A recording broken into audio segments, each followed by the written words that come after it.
क्या आपने कभी सोचा है कि हमारी आंखें इतनी सारी चीजें को एक साथ कैसे देख पाती हैं? आसमान हमें नीला क्यों दिखाई देता है?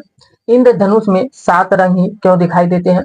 दूर की चीज साफ दिखाई देती है, लेकिन कभी-कभी पास की चीज क्यों धुंधली दिखाई देने लगती है?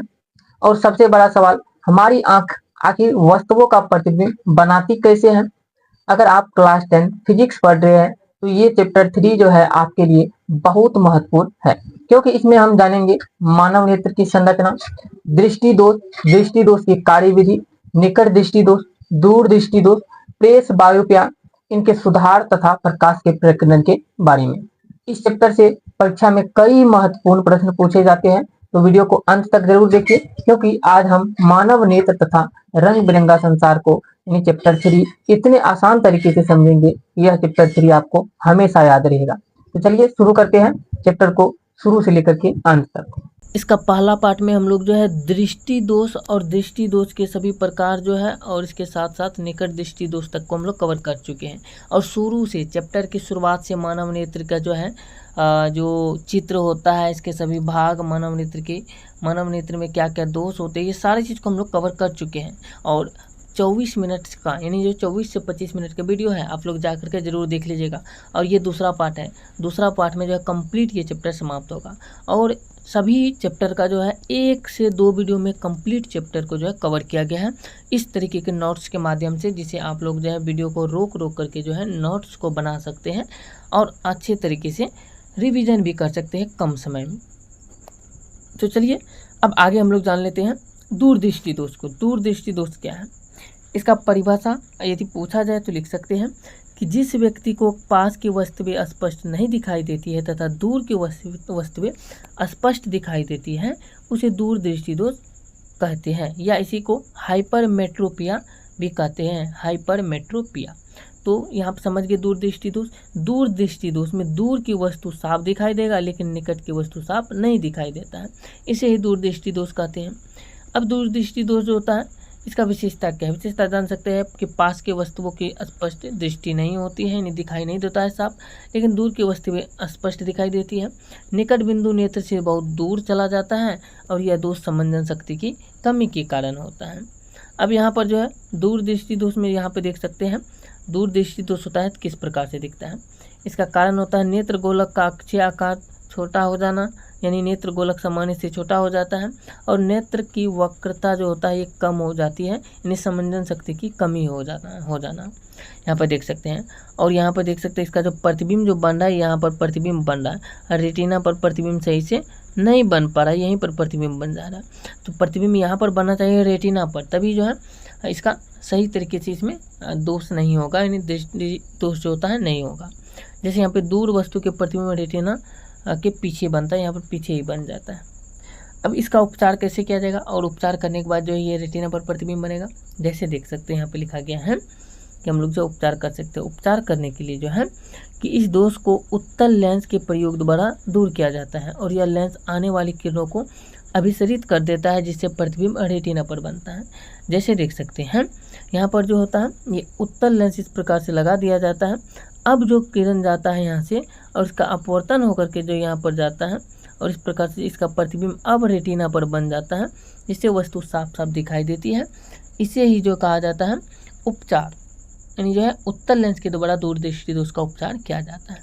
नोट में याद रख सकते हैं कि हाइपरमेट्रोपिया में संवेदन शक्ति की कमी होती है, और अधिक आयु में लेंस की लोच कम होने के कारण यह दोष बढ़ सकता है।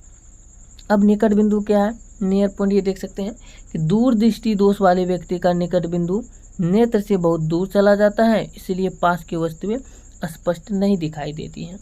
अब हाइपरमेट्रोपिया यानी दूरदृष्टि दोष की मुख्य बातें क्या सब है, ये याद रख सकते हैं। पहला विषय कि स्पष्ट दिखाई देने वाली वस्तुएं जो होता है दूर की वस्तुएं, लेकिन स्पष्ट जो नहीं दिखाई देता है वो पास की वस्तुएं नहीं दिखाई देता है। प्रतिबिंब का स्थान जो होता है बिना लेंस का रेटिना के पीछे बनता है, और संवेदन शक्ति कम हो जाता है। उपयोग जो होता है इसमें होने वाला लेंस उत्तल लेंस के द्वारा इसको सुधार किया जाता है। यहाँ समझ गए, याद रख सकते हैं कि दूरदृष्टि दोष में नेत्र में आने वाली प्रकाश की किरणें रेटिना के पीछे मिलती हैं, इसलिए इसे उत्तल लेंस के प्रयोग से जो है प्रतिबिंब रेटिना पर बनता है। जो है सुधार किया जाता है। अब आगे हम लोग जानते हैं जरा दूर दृष्टि दोष। जरा दूर दृष्टिता या दृष्टि दोष भी कहते हैं, एवं इसको बाईफोकल लेंस के द्वारा जो इसको सुधार किया जाता है, बाईफोकल चश्मा के द्वारा। इसका परिभाषा लिख सकते हैं जरा दूर दृष्टि का कि उम्र बढ़ने पर नेत्र लेंस की समंजन शक्ति जो होता है धीरे धीरे कम हो जाती है, जिसके कारण निकट के वस्तुओं को स्पष्ट दिखने में कठिनाई होती है, और इस अवस्था को जरा दूर दृष्टि कहते हैं।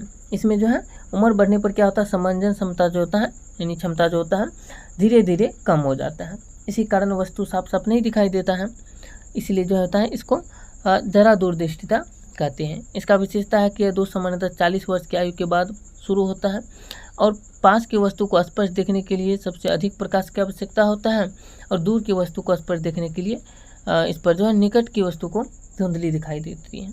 ये हो गया। अब इसका कारण क्या है, यानी क्यों होता है? इसका कारण यही है कि उम्र बढ़ने पर नेत्र लेंस की लोच कम हो जाती है, जिससे वह मोटा या पतला होने में असमर्थ हो जाता है, अतः निकटवर्ती वस्तु की किरणें रेटिना पर फोकस नहीं बना पाती हैं। यही हो गया। और इसका उपचार किया जाता है, इलाज जो होता है उत्तल लेंस या बाईफोकल लेंस के प्रयोग से किया जाता है, जिसमें दोनों लेंस लगा रहता है, उत्तल और अवतल दोनों। यहाँ पे देख सकते हैं ये दिया गया है, और इसका चित्र के माध्यम से देख सकते हैं। चलिए हम लोग जो है बाईफोकल लेंस क्या होता है इसको भी जान लेते हैं। बाईफोकल लेंस की बात करें तो यह एक विशेष प्रकार का लेंस होता है जिसमें दो भाग होते हैं। ऊपरी भाग जिसमें दूर की वस्तुओं के लिए होता है दूरदर्शन, और दूसरा निचला भाग पास के वस्तुओं के लिए होता है, जिसे पढ़ने के लिए यानी पठन के लिए। दूर देखने के लिए भाग जो होता है इसमें उत्तल लेंस लगा होता है, और निकट देखने के लिए जो भाग होता है इसमें अवतल लेंस यानी जो है अवतल लेंस लगा होता है। निकट के लिए अवतल लेंस लगा होता है और दूर के लिए उत्तल लेंस। यहाँ पे दोनों में निचला उत्तल लेंस, पास देखने के लिए निचला उत्तल लेंस और दूर देखने के लिए ऊपरी उत्तल लेंस। यहाँ पे नीचे में अवतल लेंस लगा रहता है, इसको याद रखना है। यहाँ पे उत्तल लिखा गया है। हम लोग देख सकते हैं बाईफोकल लेंस का कार्य क्या होता है। ऊपरी भाग से आने वाली किरणें दूर की वस्तुओं के लिए रेटिना पर फोकस करती हैं, और निचला भाग पास की वस्तुओं के लिए किरणों को समंजन करके रेटिना पर फोकस करता है, यानी जो प्रतिबिंब बनाता है। जरा दूर दृष्टिता एक प्राकृतिक प्रक्रिया है जिसे उम्र के साथ टाला नहीं जा सकता है, परंतु उचित चश्मे या बाईफोकल लेंस से इसे ठीक किया जा सकता है। याद रख सकते हैं नोट में, बाईफोकल लेंस जरा दूर दृष्टि से ग्रसित व्यक्ति के लिए उपयोगी होता है। इस लेंस में ऊपर का भाग कम शक्ति वाले उत्तल लेंस तथा नीचे का भाग अधिक शक्ति वाले उत्तल लेंस का होता है। इसे चश्मे के रूप में प्रयोग किया जाता है बाईफोकल लेंस का। अब यहाँ पे जानते हैं वायुमंडलीय अपवर्तन क्या है, और यहाँ से बहुत इंपॉर्टेंट क्वेश्चन है, और क्वेश्चन बनता ही है यहाँ से। क्वेश्चन है वायुमंडलीय अपवर्तन क्या है। इसका परिभाषा हम लोग लिख सकते हैं वायुमंडलीय अपवर्तन का, कि जब प्रकाश की किरणें वायुमंडल के विभिन्न परतों से होकर गुजरती है तो तापमान तथा वायु की सघनता में परिवर्तन के कारण उनका पथ मुड़ जाता है। इस घटना को वायुमंडलीय अपवर्तन कहा जाता है। देख सकते हैं यहाँ पर जो होता है वायुमंडलीय अपवर्तन का यहाँ पे कुछ चित्र दिया गया है। जैसे सूर्य या तारा से जो प्रकाश आता है यहाँ पाया एक भाग से ऊपरी परत से जो है कम सघनता की ओर जाता है, तो यहाँ पर जो है अलग अलग वायुमंडल में जो तो बहुत सारे परत पाए जाते हैं, अलग अलग जगह पे जो अलग अलग यहाँ पर जो अपवर्तन होता है, इसीलिए जो इसको जो है यहाँ पर इस तरीके से दिखाई देता है। इसी को जो है वायुमंडलीय अपवर्तन कहते हैं। जैसे सूर्य या तारा से आने वाली प्रकाश किरणें वायुमंडल की विभिन्न परतों से गुजरते समय क्रमशः जो है अपवर्तित होती है, इसीलिए जो इसका अवायुमंडलीय अपवर्तन कहते हैं। क्योंकि वायुमंडल में अपवर्तन हो रहा है इसीलिए इसको वायुमंडलीय अपवर्तन कहा जाता है। अब यहाँ पे देख सकते हैं, यहाँ पे लिखा गया ये किरणें मुड़कर प्रेक्षक की आंख तक पहुँचती है, इसीलिए हमें वस्तु का वास्तविक स्थान उसके वास्तविक स्थान से ऊपर दिखाई देता है। ये जो होता है इसको जो है वायुमंडलीय अपवर्तन के माध्यम से दिखाई देता है।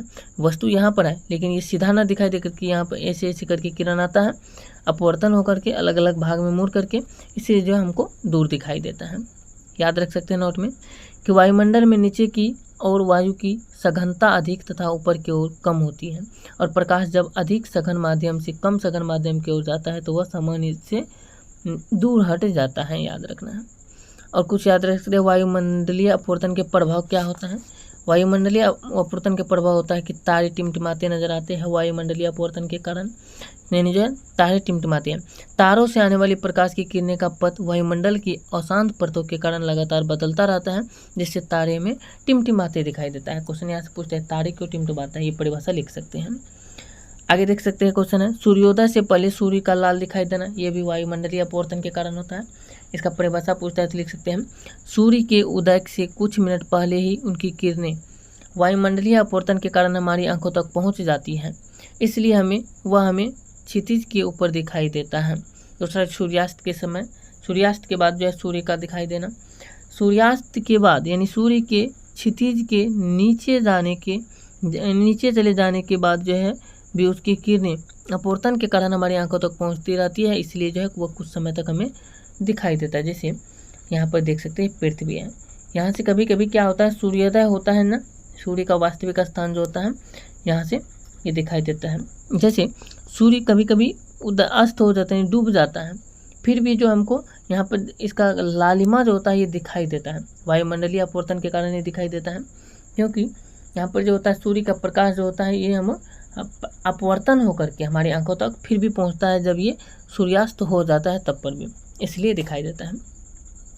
याद रख सकते हैं संक्षेप में, वायुमंडलीय अपवर्तन के कारण प्रकाश की किरणें मुड़ जाती है, जिससे हमें वस्तु का स्थान उसके वास्तविक स्थान से ऊपर दिखाई देता है, और यह घटना हमारे दैनिक जीवन में कई प्राकृतिक घटनाओं जैसे सूर्योदय से पहले सूर्य का दिखाई देना, तारे का टिमटिमाना इसका कारण बनती है।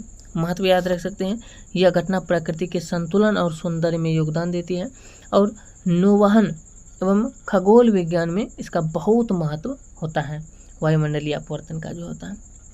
अब जानते हैं तारों का टिमटिमाना, सूर्योदय से पहले एवं सूर्यास्त के बाद सूर्य का दिखाई देना क्यों होता है, याद रख सकते हैं। चलिए नोट में ही पहले हम लोग याद रखते हैं कि ये सारे के सारे घटनाओं का कारण जो होता है वायुमंडलीय अपवर्तन होता है, क्योंकि वायु की सघनता विभिन्न ऊंचाई पर अलग अलग होती है, अलग अलग जगहों पर अलग अलग वायु की मात्रा होती है, इसीलिए जो ये सारा चीज़ होता है। अब क्वेश्चन पूछा जाता है, तारों का टिमटिमाना, तारे क्यों टिमटिमाते हैं, लिख सकते हैं कि तारों से आने वाला प्रकाश वायुमंडल की विभिन्न घनत्व वाली परतों से गुजरते समय लगातार अपवर्तित होता रहता है, और प्रकाश की दिशा और चमक समय समय पर बदलती रहती है। इसी कारण हमें तारे कभी तेज तो कभी मंद दिखाई देती है, इसे तारों का टिमटिमाना कहते हैं। लिख सकते हैं परिभाषा, यहाँ से तारे से जो प्रकाश आ रहा है अलग अलग बार इसका जो है अपवर्तन हो रहा है इस प्रकार से, फिर हमारी आंखों तक आ रहा है, कभी तारा दिखाई देता है कभी नहीं दिखाई देता, इसी को कहते हैं तारों का टिमटिमाना, याद रख सकते हैं। जैसे ग्रह शुक्र बृहस्पति ग्रह जो होता है ये टिमटिमाते नहीं हैं, क्योंकि वे हमारे बहुत पास होते हैं और उनके लिए प्रकाश लगभग समान परत से होकर आता है, अतः अपवर्तन लगभग स्थिर रहता है वहाँ पे, इसलिए नहीं दिखाई देते हैं। अब समझते हैं सूर्योदय से पहले सूर्य का दिखाई देना, इसका कारण होता है कि जब सूर्य क्षितिज के नीचे होता है तब भी उसका प्रकाश वायुमंडल की ऊपरी परतों से अपवर्तित होकर हमारी आंखों तक पहुंचता है, और इस कारण सूर्य अपने वास्तविक स्थान से थोड़ा ऊपर दिखाई देता है, और वह समय से लगभग 2 मिनट पहले ही दिखाई देने लगता है। ये जो होता है यहाँ पे सूर्योदय होता नहीं है, फिर भी हमको ये यहाँ पे है लेकिन दिखाई देता है कि यहाँ पर आ गया, लेकिन ये यहीं पर होता है सूर्योदय। सूर्य पूरा तरह से जो है उदय नहीं होता है, लेकिन फिर भी सूर्य यहाँ पर है, लेकिन हमको दिखाई देने लगता है यहाँ पर आ गया, इस तरीके से वायुमंडलीय अपवर्तन के कारण जो होता है। अब सूर्यास्त के बाद भी सूर्य दिखाई देता है, इसका क्या कारण है, सेम चीज लिख सकते हैं कि सूर्यास्त के समय सूर्य क्षितिज के नीचे चला जाता है, परंतु उसका प्रकाश जो होता है वायुमंडल की ऊपरी परतों से अपवर्तित होकर हमारी आंखों तक पहुंचता रहता है, और इस कारण सूर्य अपने वास्तविक स्थान से ऊपर दिखाई देता रहता है, और सूर्यास्त के लगभग 2 मिनट बाद तक दिखाई देता है। यहाँ पर देख सकते हैं सूर्यास्त और सूर्योदय के समय, यहाँ पर था सूर्यास्त के समय, यहाँ पर जाए सूर्यास्त हो जाता है फिर भी हमको लगता है यहीं पर है, लेकिन यहाँ पे सूर्योदय का यहाँ पर है, देख सकते हैं सूर्य उदय हो गया है लेकिन हमको लगता है यहाँ पर आ गया, इस तरीके से स्थित होता दिखाई देता है, यानी वास्तव में यहाँ आता है लेकिन दिखाई यहाँ पे लगता है देता है, और सूर्योदय के समय यहाँ पर आता है, डूब जाता है, लेकिन ये दिखाई देता है ऊपर में ही, इस तरीके से ये सारे के सारे वायुमंडलीय अपवर्तन के कारण होता है। कुछ याद रख सकते हैं निष्कर्ष में, तारों को टिमटिमाना, सूर्योदय से पहले तथा सूर्यास्त के बाद सूर्य का दिखाई देना, इन तीनों घटनाओं का प्रमुख कारण वायुमंडलीय अपवर्तन होता है। और सूर्य तारे से बड़ा होता है, इसलिए सूर्य टिमटिमाता नहीं है, और सूर्योदय से लगभग 2 मिनट पहले सूर्य दिखाई देता है, और सूर्यास्त के लगभग 2 मिनट बाद तक सूर्य दिखाई देता है। यहाँ तक समझ गए। अब हम लोग समझते हैं कि प्रकाश का प्रकीर्णन क्या है एवं टिंडल प्रभाव, प्रकाश का प्रकीर्णन एवं टिंडल प्रभाव को इस चैप्टर में समझेंगे। सबसे पहले समझते हैं प्रकाश का प्रकीर्णन, इसका परिभाषा लिख सकते हैं, जब प्रकाश किसी माध्यम से गुजरता है तो माध्यम के कण यानी जो है धूल कण, वायु के अणु, जल कण इत्यादि सब जो होते हैं ये सब प्रकाश को सभी दिशाओं में बिखेर देते हैं। इसी घटना को प्रकाश का प्रकीर्णन कहते हैं। जैसे यहाँ पर देख सकते हैं प्रकाश जब आ रहा है यहाँ से, यहाँ पर जिस कण पर टकराने के बाद ये इधर इधर इधर चारों तरफ जो होता है इसको बिखेर देता है, खिरा देता है। इसी को कहा जाता है प्रकाश का प्रकीर्णन। यहाँ पर देख सकते हैं कण सभी दिशाओं में प्रकाश को बिखेर देता है, इससे प्रकाश का प्रकीर्णन होता है यहाँ पर जो है। और यहाँ पे प्रकीर्णन के कारण क्या होता है, वायु के अणु होता है, धूल कण, जल कण या धुआं या कोहरा इत्यादि ये सब के कारण प्रकीर्णन होता है प्रकाश का। उदाहरण के लिए याद रख सकते हैं वायुमंडल में वायु अणु प्रकाश का प्रकीर्णन करते हैं और नीला प्रकाश अधिक प्रकीर्णित होता है, इसीलिए आकाश हमें नीला दिखाई देता है। आकाश नीला दिखाई देता है, इसका भी जवाब मिल गया। अब टिंडल प्रभाव क्या है, इसको याद रख सकते हैं। टिंडल प्रभाव का, जब प्रकाश किसी कोलाइड माध्यम से होकर गुजरता है तो उसके कण प्रकाश को बिखेर देते हैं और प्रकाश की किरणें स्पष्ट दिखाई देती है। इस घटना को ही टिंडल प्रभाव कहा जाता है। यहाँ पे देख सकते हैं टिंडल प्रभाव कहा जा रहा है, बिखेर दे रहा है इस प्रकार से, इसको कहा जाता है टिंडल प्रभाव जो है टॉर्च का प्रयोग करके दिखाया गया है। अब कोलाइडी माध्यम क्या है कि ऐसा मिश्रण जिसमें कणों का आकार बहुत छोटा होता है, जो न तो विलयन की तरह पूरी तरह से पारदर्शी होता है और न ही निलंबन की तरह धुंधला, इसे ही कहा जाता है कोलाइडी माध्यम। उदाहरण के लिए समझ सकते हैं कि धूल भरे कमरे में खिड़की से आने वाले प्रकाश की किरणें स्पष्ट दिखाई देती हैं। दूसरा, धुंध या कोहरे में कार की हेडलाइट की किरणें स्पष्ट दिखाई देती हैं। ये सब जो होता है टिंडल प्रभाव का उदाहरण है, टिंडल प्रभाव के कारण ही होता है। कुछ यहाँ पर टिंडल प्रभाव में अंतर दिया गया है। प्रकाश का प्रकीर्णन, टिंडल प्रभाव, आद्यम यानी जो है माध्यम के आधार पर कणों का आकार, दृष्टिता और उदाहरण, ये सारा चीज़ जो है दिया गया है, इसको आप लोग याद रख लीजिएगा, एक बार नोट कर लीजिएगा यदि आप कॉपी में जो है नोटबुक बना रहे हैं तो। अब यहाँ पर हम लोग समझते हैं आकाश का नीला रंग तथा सूर्य लाल क्यों दिखाई देता है। आकाश नीला क्यों दिखाई देता है, क्वेश्चन पूछता है, तो लिख सकते हैं कि वायुमंडल में उपस्थित वायु अणु तथा अन्य सूक्ष्म कणों द्वारा सूर्य के श्वेत प्रकाश का प्रकीर्णन होता है और इस प्रकीर्णन में छोटी तरंगदैर्घ्य यानी नीला के प्रकाश का प्रकीर्णन सबसे अधिक होता है तथा यह प्रकाश सभी दिशाओं में फैल जाता है। इसी नीले प्रकाश के कारण आकाश नीला दिखाई देता है, ऐसा लिख सकते हैं। यहाँ पर देख सकते हैं सूर्य से प्रकाश आ रहा है, सूर्य से प्रकाश आ रहा है, यहाँ पे आने के बाद इससे टकराता है वायुमंडलीय कण से, ये अलग अलग भागों में खिर जाता है और यहाँ पर जो खिरता है ये नीला रंग खिरता है, इसलिए जो है आकाश हमें नीला प्रतीत होता है। याद रख सकते हैं कि नीले रंग की तरंगदैर्घ्य सबसे कम होता है, 10⁻⁻7 मीटर होती है और कम तरंगदैर्घ्य का प्रकाश अधिक प्रकीर्णित होता है, इसलिए चारों ओर नीला प्रकाश फैल जाता है और आकाश नीला दिखाई देता है। ध्यान देने योग्य बात है यहाँ पे कि यदि वायुमंडल ना हो तो आकाश काला दिखाई देता है, क्योंकि प्रकाश का प्रकीर्णन जो होता है नहीं होता है। ये हो गया। अब सूर्य लाल क्यों दिखाई देता है, इसको भी जान लीजिए। सूर्य क्यों लाल दिखाई देता है, लिख सकते हैं कि सूर्योदय के समय तथा सूर्यास्त के समय सूर्य की किरणों को वायुमंडल में अधिक मोटी परत से होकर गुजरना पड़ता है। इस दौरान छोटी तरंगदैर्घ्य यानी नीला बैगनी का प्रकाश जो होता है ये वायुमंडल के कणों द्वारा अधिक प्रकीर्णित होकर मार्ग से हट जाता है और केवल बड़ी तरंगदैर्घ्य यानी लाल और नारंगी का प्रकाश हमारी आंखों तक पहुंचता है, इसलिए सूर्य लाल दिखाई देता है। इसलिए जो सूर्य लाल दिखाई देता है। कुछ यहाँ पे बातें हैं कि सुबह एवं शाम के समय सूर्य क्षितिज के पास होता है और किरणों को अधिक वायुमंडलीय परत से होकर गुजरना पड़ता है। नीला बैगनी प्रकाश अधिक प्रकीर्णित होकर हट जाता है, लाल नारंगी प्रकाश कम प्रकीर्णित होकर हमारी आंखों तक पहुंचता है, इसलिए सूर्य लाल दिखाई देता है। यहाँ पर कुछ प्रयोग दिया गया है, देख सकते हैं। सूर्यास्त के समय सूर्य लाल दिखाई देता है, यहाँ पर देख सकते हैं। यहाँ पर देख सकते हैं ये आदमी है। अधिक वायुमंडलीय परत यानी जो है बहुत लंबा दूरी, क्योंकि सूर्यास्त के समय या सूर्योदय के समय मान लीजिए सूर्यास्त जब होता है तो वहाँ पर जो होता है हम लोग बीच में जो होते हैं यहाँ से सूर्यास्त सबसे अधिक साइड में, यहाँ पे मान लीजिए पृथ्वी है, यहाँ सबसे लास्ट में सूर्यास्त होता है। सूर्योदय जब होता है वो भी सबसे लास्ट में होता है। तो यहाँ पे देखिए दोपहर के समय ऊपर में रहता है, कम दूरी तय करना पड़ता है, लेकिन सूर्यास्त के समय बहुत लंबा दूरी तय करना पड़ता है, इसलिए जो हमको यहाँ पर जो होता है लाल दिखाई देता है। यहाँ पर जो है क्योंकि दूर वस्तु को देखने के लिए लाल रंग का ही प्रयोग किया जाता है, आंखों तक मुख्यतः लाल प्रकाश ही पहुँचता है, इसलिए हमें लाल दिखाई देता है अधिक दूरी तय करने के कारण।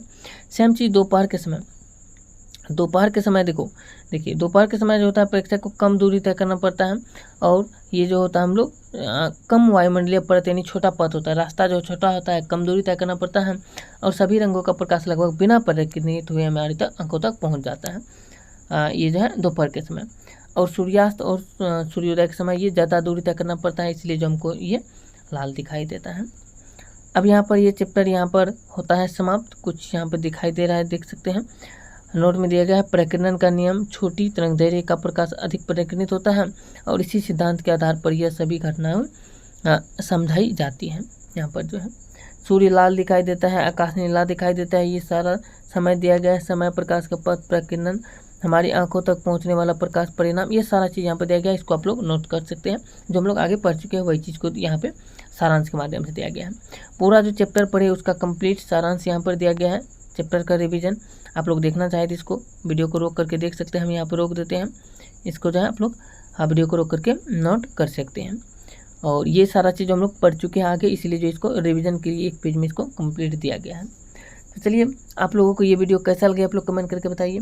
अगर वीडियो अच्छा लगा है तो वीडियो को लाइक कीजिए, और ऐसे ही वीडियो को देखने के लिए चैनल को सब्सक्राइब जरूर कर लीजिए। वीडियो लंबा हो गया है, और इसका 2 पार्ट में जो है कंप्लीट चैप्टर को समाप्त किया गया है, और कंप्लीट चैप्टर को समाप्त करने के साथ साथ जो है एक भी आपको क्वेश्चन नहीं छूटने वाला है, यदि आप लोग वीडियो को पूरा देखे हैं तो चलिए मिलते हैं नेक्स्ट वीडियो में। और वीडियो अच्छा लगा है तो वीडियो को जरूर लाइक कीजिएगा। इसका पहला पार्ट आप लोग जा करके जरूर देख लीजिएगा कंप्लीट जो है।